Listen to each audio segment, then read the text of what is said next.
হ্যাঁ বন্ধুরা, আজকে আবার একটা নতুন আইটেম নিয়ে এসেছি। এই যে এইভাবে অমলেট আগে ভেজে নেব, কটা ভেজে নিয়ে তারপরে পাঁপড়ের মধ্যে দিয়ে বাকি রেসিপি কী করে তৈরি করব আমি দেখাচ্ছি। এটা জাস্ট শুরু করলাম। এই যে এইভাবেই ডিমটা একটু ভেজে নিতে হবে, পেঁয়াজ কাঁচা লঙ্কা যেমন অমলেট করে আর কি, সব কিছু দিয়েই এটা এরকম কাঁচা লঙ্কা দিয়ে ভেজে এবার এটাকে আবার নতুনভাবে আসছি আমি। অমলেটগুলো করেছি, করে মাঝখান থেকে জাস্ট একটা করে যে পিস করে নিয়েছি। এইবার দেখুন এই যে এইভাবে পাঁপড়টা নেব, পাঁপড়টায় যে এরকম ধুয়ে নিয়েছি জলে, শুধু স্রেফ সাদা জলে একটু এপিট ওপিট করে ধুয়ে নিয়েছি, নিয়ে একটুখানি জলটা ঝরে গেছে। এখন এটার মধ্যে এই অমলেটটা দিয়ে দেব, এইভাবে ভাজ করে দেব, এইভাবে ভাজ করব।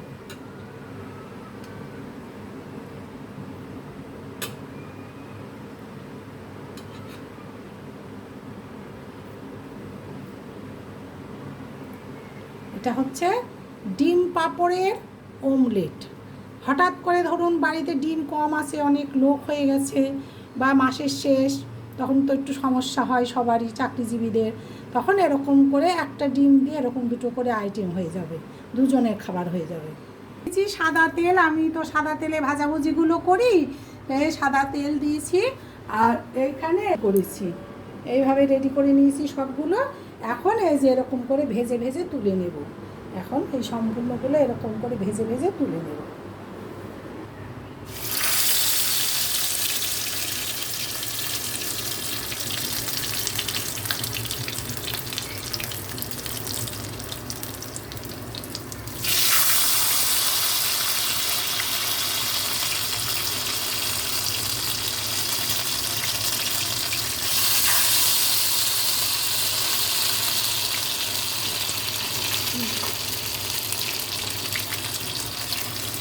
এখন এটা উল্টে, আর এই এক পিঠ ভাজা হয়ে গেলে আবার উল্টে আর এক পিঠটা ভেজে তুলে নেব, দিয়ে আবার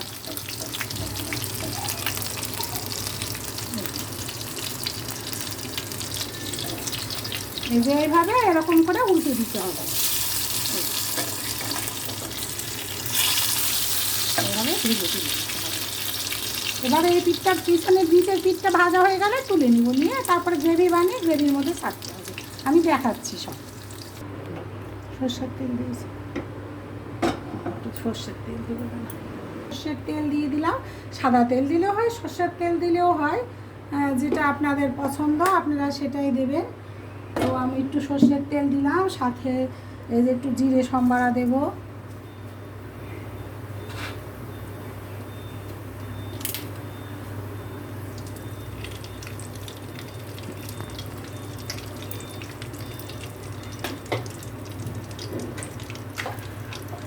সাথে একটা শুকনো লঙ্কা সম্বারা দিলাম। এবার একটু সুন্দর করে এটা নেড়ে নেব।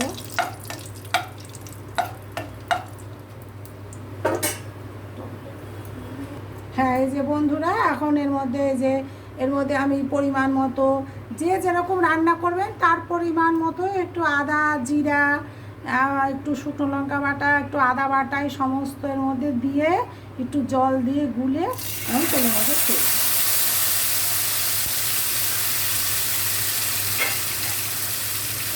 আর এর মধ্যে এই 2 চামচ টক দই দেবো।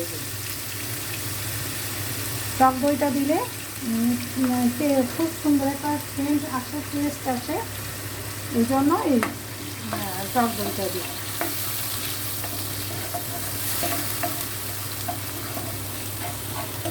করে এরকম মশলাটা কষাতে হবে। এই যে এর মধ্যে এখন একটু হলুদ দেব গ্রেভির জন্য, আর একটু নুন দিয়ে দিব পরিমাণ মতো।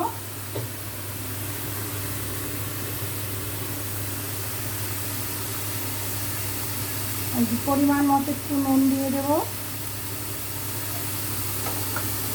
দিয়ে এটা সুন্দর করে একটু কষে নেব।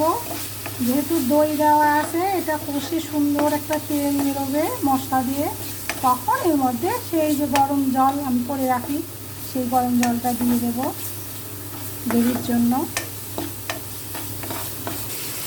এবারে যে দেখুন মশলা এই যে কষে তেল বেরিয়ে গেছে, তার মানে আমার মশলা কষানো হয়ে গেছে। এবার এখন ঝোল দিয়ে দেবো। যেহেতু পাঁপড় তো ঝোলটা টানবে, তাই একটু বেশি দিতে হবে গ্রেভিটা। হ্যাঁ বন্ধুরা, এই যে আমার গ্রেভি একদম রেডি হয়ে গেছে। এখন এই যে পাঁপড়, এটা দিয়ে তো বেশিক্ষণ ফোটানো যায় না, এটা জাস্ট দিয়ে একটু ফুটলেই আর কি নামিয়ে দেব।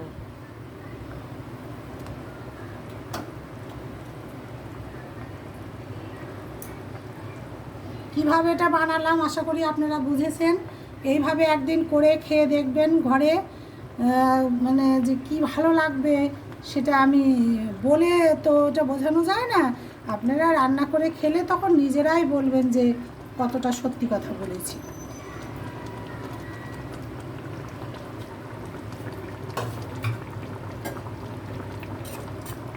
সাজিয়ে দিয়ে একটু ফুটলে, কারণ পাঁপড় আছে তো পাঁপড়টা আবার গলে যাবে, সেই জন্য জাস্ট একটু ফুটলে এটা নামিয়ে দিতে হবে। এভাবে সুন্দর করে একটু একটু গ্রেভির মধ্যে ভিজিয়ে দিতে হবে, দিয়ে একটু ঢাকা দিয়ে দিতে হবে, একটু ফুটলে এটা নামিয়ে দিতে হবে। দেখি এবার ঢাকনাটা তুলে, আমার মনে হচ্ছে হয়ে গেছে। হ্যাঁ, এই যে দেখুন খুব সুন্দরভাবে ফুটে গেছে, আর সবগুলো সুন্দরভাবে ভিজেও গেছে। এই দেখুন একটাও আর সবগুলো ভিজে গেছে সুন্দর। এবার এটা একটু ঢাকা দিয়ে রেখে একটু বাদে সার্ভ করে দেবো। সার্ভ করে দিয়েছি, এখন খাবো আমরা। এই যে আজকের মতো এখানে, আগামীকাল আবার একটা নতুন রান্না নিয়ে আসবো। আর আপনারা এটা দেখে খেয়ে কমেন্ট করবেন, শেয়ার করবেন, লাইক করবেন, সাবস্ক্রাইব করবেন যদি ভালো লাগে। আর তাহলে আমি একটু অনুপ্রেরণা পাবো, তাহলে আমি আগামী দিন আবার অন্য কোনো নতুন রেসিপি নিয়ে আসবো।